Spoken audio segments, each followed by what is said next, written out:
Yeah, I'm not really sure how, but Jeena roped me into presenting with her. The couple that teaches together stays together.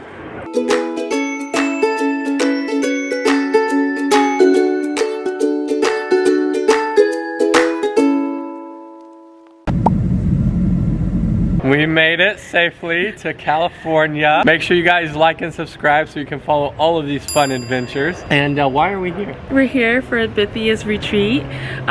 We're going to be talking about like ethical transracial parenting, or like I sometimes call it multicultural parenting. They're going to show like all the things that we've learned and things that we've implemented in our family. They do this yearly, so if you're ever interested, I'll like share some information about it. You guys have a year to prepare now. You guys get to follow along. You'll get to be here with us all day for this retreat, kind of see what it's about, and that way get you hyped for next year. Yeah, as you guys can see, I have my capsule wardrobe, styling and profiling. Drew says he's in his glow up era. I am. I think I'm shining a little bit today. What do you think? I think he's shining all the time, but I don't want to admit that too much because I don't want him to get a bigger head than he already got. Let's grab some breakfast. We found a breakfast spot called the Fig Tree Cafe, and I heard they have really good French toast, so let's go try it out. Grits, I love grits. We had this yesterday, so good, but this is way better. The fig and ricotta. Figs? No way figs are better. Don't be weird about it, baby. It's good. It's like a fig Newton, a French toast. Yes. Actually, I like it. I'm surprised.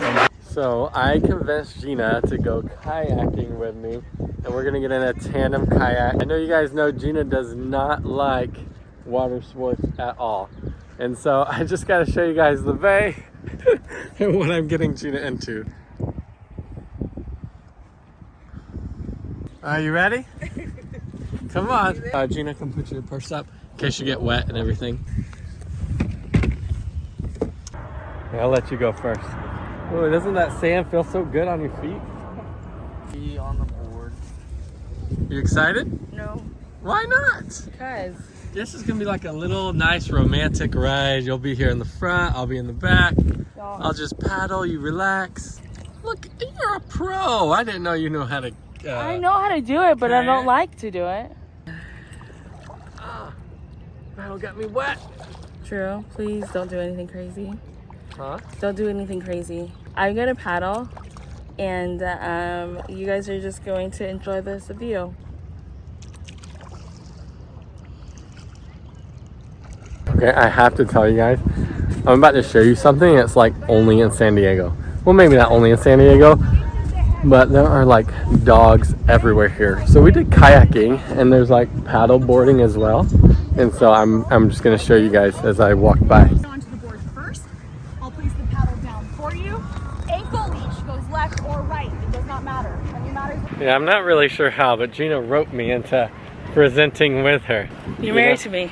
I guess you so. know just as much. You've learned so much about multicultural parenting But over you the years. speak it so eloquently.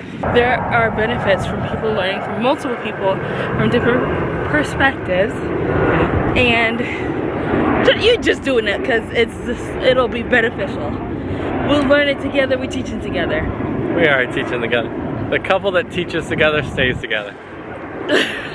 So we're gonna be doing the conference. I'm excited. Our talk is at the end of the day, so we'll get to sit through the other part of the retreat, and then You get to be with us. yeah, you'll be with us all day. We'll just show you kind of some of the breakout sessions and what happens throughout the retreat, and then you'll get to see us speak at the end of the day.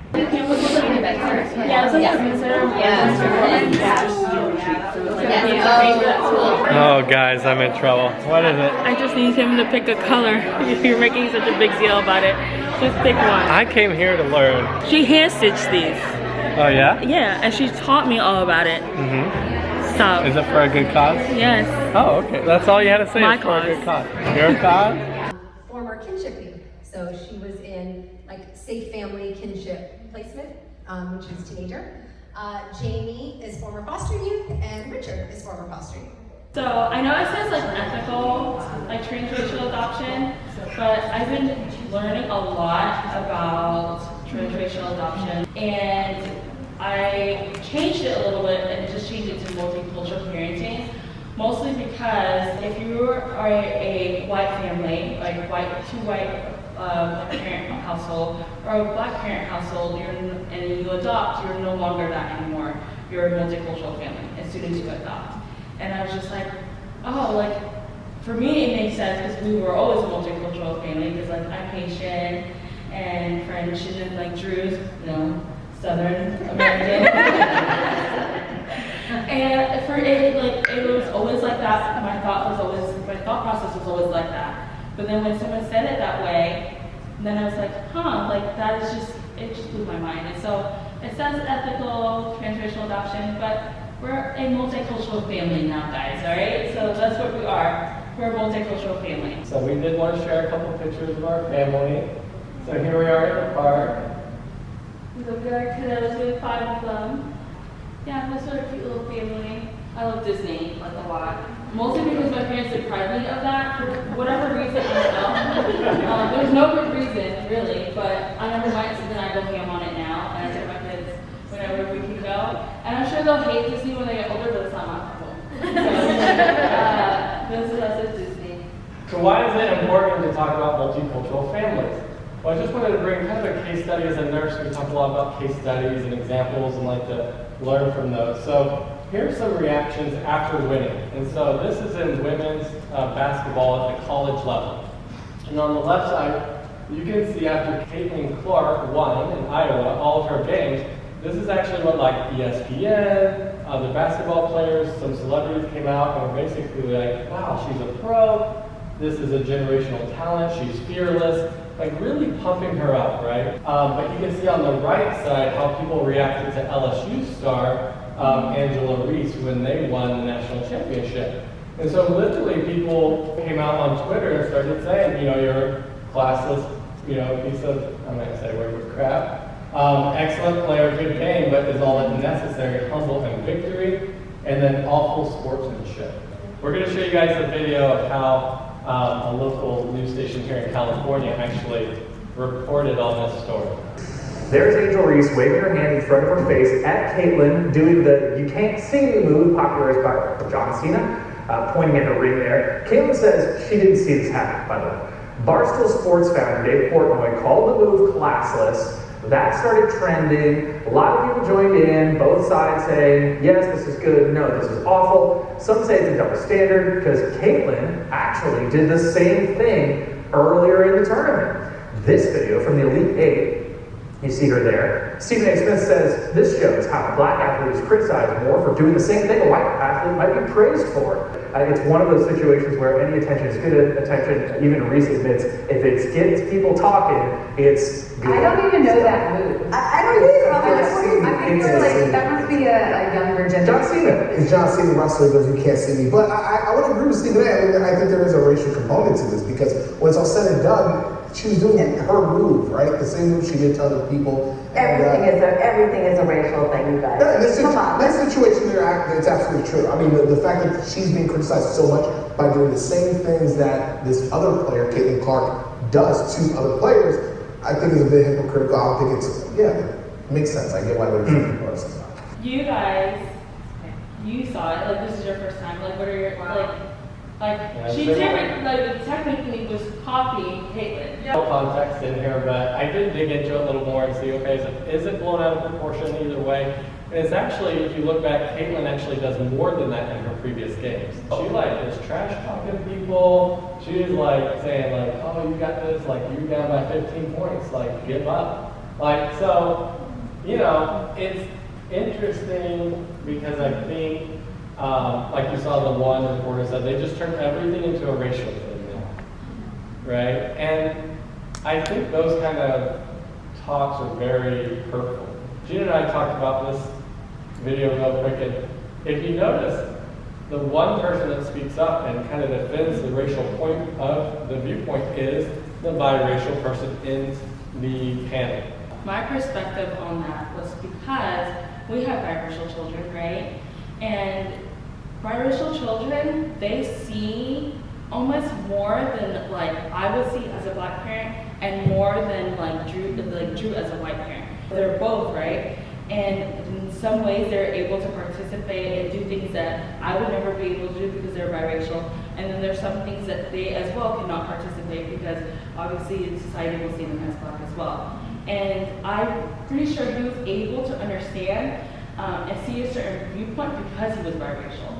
Because he saw, like, probably just like our kids are able to see certain opportunities that Drue as a white man will be able to have that I will never be able to have, right? And they will see like, well, mom and dad, like, they're pretty close, like mom is able to do certain things and like dad's able to, but like they both are like parents, why are they being treated so differently?